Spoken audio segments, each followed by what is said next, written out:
Vous avez vu la vidéo? En fait, l'anti-lepénisme est leur identité. Oui, Hier, Gilbert Collard parlait de prophète et de prophétie. Il est en tout cas le seul, toute obédience politique réunie, le seul à avoir perçu le danger de l'islam quand cette religion devient majoritaire. Pour comprendre le racisme français contemporain, il faut connaître l'histoire coloniale de Jean-Marie Le Pen.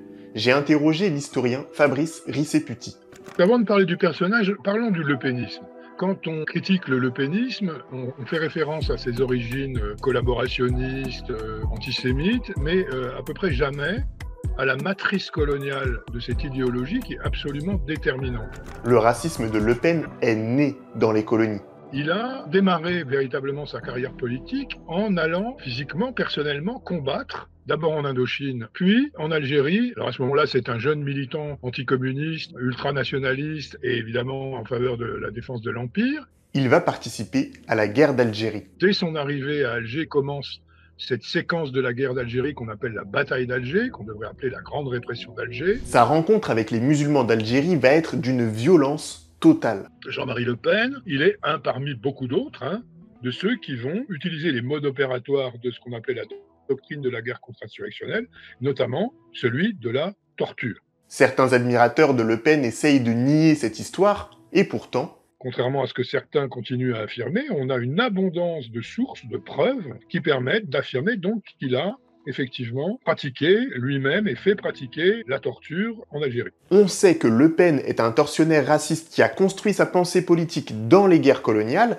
donc l'anticolonialisme devrait être au centre de l'argumentaire de la lutte contre l'extrême droite. Alors pourquoi cette thématique est si rarement abordée? On est dans un pays où la force du déni de notre histoire coloniale est telle que ça passe. Alors, ça passe aussi parce que Jean-Marie Le Pen, il est très loin de représenter la seule force politique qui a participé à ces événements. Elle a même participé de façon très marginale. Le Parti socialiste de l'époque, la SFIO, les gaullistes de l'époque, eux, ont une responsabilité beaucoup plus grande. Et donc, c'est toutes les principales forces politiques françaises qui ont un passé honteux dont elles n'ont jamais fait l'inventaire, et ça explique en grande partie le déni en question. C'est-à-dire que personne ne souhaite revenir vraiment là-dessus. Après la défaite de la France en Algérie, Le Pen va profiter du tabou généralisé sur la colonisation pour faire renaître l'extrême droite française sur une base de racisme colonial. L'extrême droite française, les fascistes français, ils sont frappés au sceau de l'infamie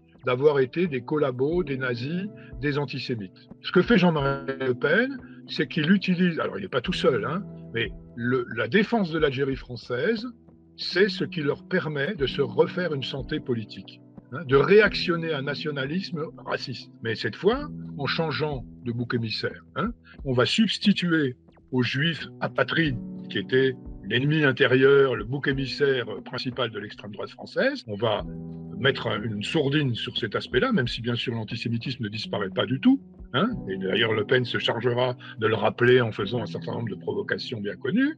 Mais on va substituer à ce juif apatride, comme on disait, l'immigré arabe musulman. C'est ça que réussit le Front National, et c'est comme ça que ce fascisme à la française qu'on appelle le lepénisme connaît des succès électoraux, et diffuse une idéologie dont nous voyons aujourd'hui, je répète, le triomphe littéralement. La théorie du grand remplacement, l'argumentaire et le programme lepéniste qui sont aujourd'hui représentés, y compris au gouvernement français, par exemple par Retailleau et Darmanin. Depuis les années 60, l'extrême droite française a beaucoup évolué, et pourtant, on voit ressurgir l'essence de la pensée de Le Pen bien au-delà du Rassemblement national. On voit chez des jeunes, dans la fachosphère, on voit reprendre un argumentaire qui était celui des pieds noirs rapatriés dans les années 60. Comment expliquer cet anachronisme? L'ère coloniale, c'est un âge d'or perdu pour les suprémacistes blancs, qui suscite de la nostalgie, de l'admiration, etc. C'est pour ça que je crois qu'il est important de vulgariser, de parler, de déconstruire l'histoire coloniale française, pour casser ce mythe, cette nostalgie d'une France qui a fait sa grandeur en torturant, en ségrégant, en racisant.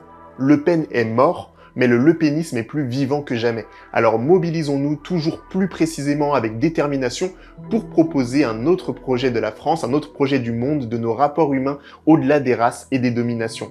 Vous en pensez quoi? Dites-nous dans les commentaires. Je vous recommande le livre Le Pen et la torture de Fabrice Risseputi. Et si vous voulez nous soutenir, rendez-vous sur histoirecrépue.fr.